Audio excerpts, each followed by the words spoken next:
Welcome to Inner Peace Arts Unscripted. I'm your host, James Coleman. I'm a writer, speaker, and coach on spirituality, personal development, and social change.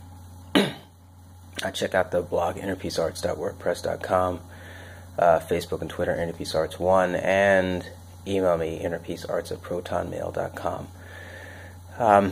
Today this is Inner Peace Arts Unscripted, but it's semi-scripted in the sense that I did do some reading beforehand, and it prompted a whole bunch of scary stuff that I hope motivates you to take over your own learning, take over your own conditioning, and to decide how you're going to assign meaning to experience. So today's topic is starting off with classical and operant conditioning. Those are Psychology 101 terms. If you don't know them, you've probably heard of Pavlov's dog. He rings a bell, they salivate.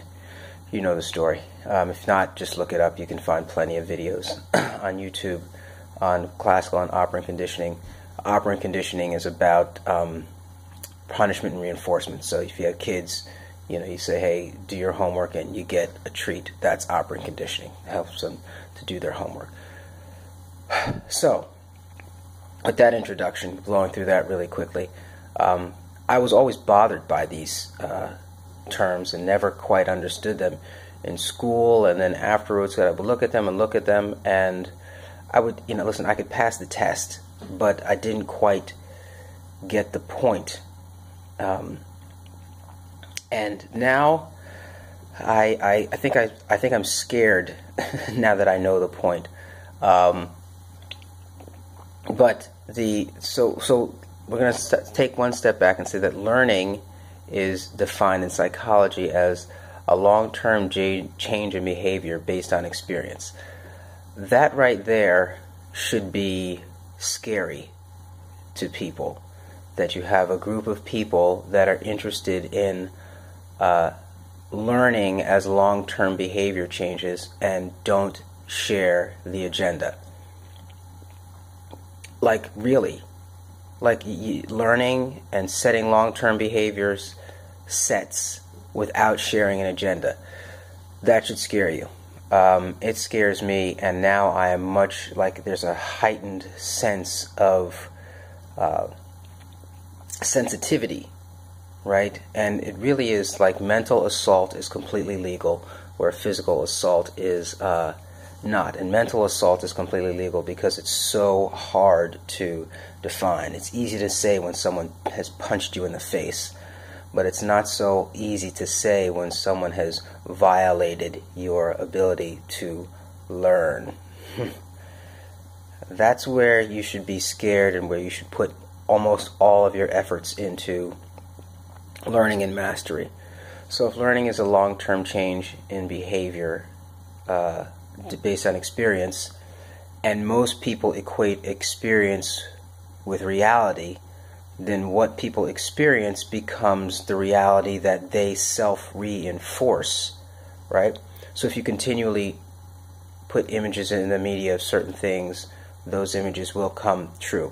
Now, granted, sometimes they're already existing, but this is how we change long-term behavior. And you can look at the change in behavior of the agenda, and now we see, and I will say it, the war against men.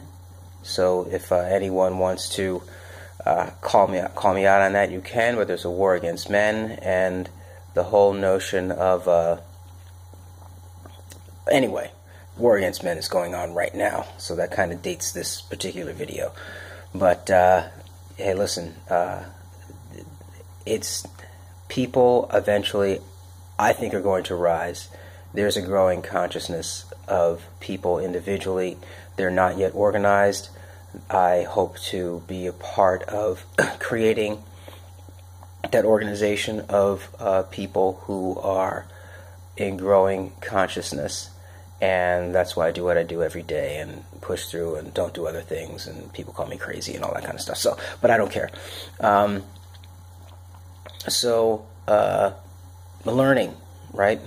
So we have these two things, operant conditioning. So and if learning is based upon experience, right, and experience becomes reality, and learning is also about the assignment of meaning, and that's much more subtle. I have to work that out, but there is this notion of meaning and experience and reality that are all tied together that make when you decide what you're going to learn, like the emotional investment. And we kind of mentioned that a while back in terms of prayer, and how prayer, when it's emotionally impactful, is somehow more impactful, if that makes any sense. So, what's my point? My point here is that learning is about experience and conditioning. And you have to take control of your learning. You have to take control of your conditioning. You are going to have to be the one that decides what goes in, what goes out, what stays, what goes. And you are the one that has to revisit the cultural scripts, the cultural inputs that you have learned, right? All culture is learning, Sociology 101. Culture does not determine behavior, Sociology 101. But culture certainly determines a range of behaviors and a range of responses to stimuli. So while it doesn't determine behavior, obviously if it determined behavior, this societies would be much more robotic than they are. But nonetheless, there are things you can do in Russia that you can't do in the States. There are things you can do in China that you can't do in Bangladesh. People will get upset at different things all over the world.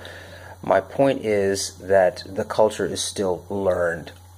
And that if you want a different culture, you have to learn new things, and you have to devise the rules of that culture that you want to experience and operate in them.